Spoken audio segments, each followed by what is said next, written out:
Hey Alex, can you tell us a little about this GTR? Yeah, I'm glad that you asked that, Eric. I've been meaning to do a little bit of a video on GTRs with stock location upgraded turbos. So this is a stock engine car, and a question that we get pretty frequently is how much power can I make on my stock engine GTR? How much power can I make without upgrading the engine or the transmission? So for starters, I'm just going to throw out there that the engine and transmission specifically kind of share a torque limit that we look at. The factory clutches and the factory engine, we like to keep below 650 wheel torque on a dyno jet. And the reason for that is things can break. The clutch can slip, the connecting rods can bend. So that would be my opening statement there, is we really look at torque rather than horsepower. That's the key. And the reason for that is because torque is a direct representation of cylinder pressure. Cylinder pressure, too much cylinder pressure from either running too much boost, running too much ignition timing, dealing with spark knock, abnormal combustion, stuff like that.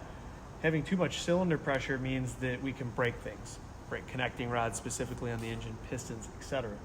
So simply put, we want to keep that number below 650 on a dyno jet like we have here.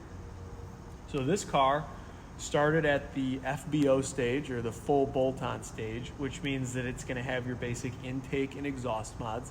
It also has a flex fuel kit, so that allows us to run arguably the best fuel on the planet, which is E85.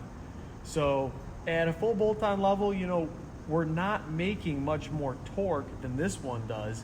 We're just carrying out more torque with the upgraded turbos. So the peak torque number on a full bolt-on car versus this one is about the same. The only difference is how well we carry out at a higher RPM. And the way we can do that is with upgraded turbos. The factory turbos just simply don't have enough breath. They don't have enough airflow capability to do what we want to do. So this car particularly has pure upgraded turbos. There's a lot of stock location upgrades out there. And this car also has a front mount intercooler from ETS.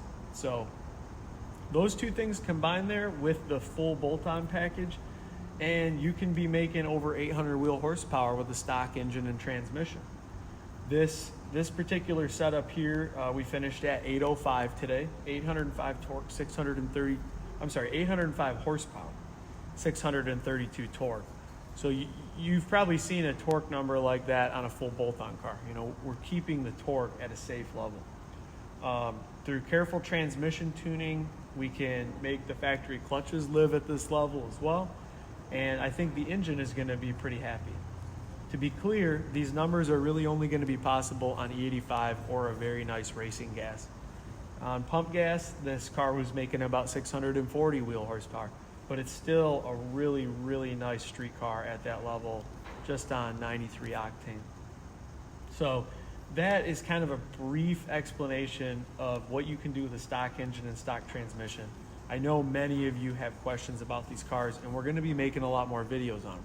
So if you would like to see something in a video, drop it in the comments, and we will be looking at that and coming out with more videos in the future. Furthermore, I want to remind everyone that you can have your car shipped here. We offer transportation services, and we can do this car here in-house. If you're local, then you already know where to come. And we also have a e-tuning website, which is bcpetuning.com, and we can remote tune these cars really anywhere in the world via Accutech or Cobb.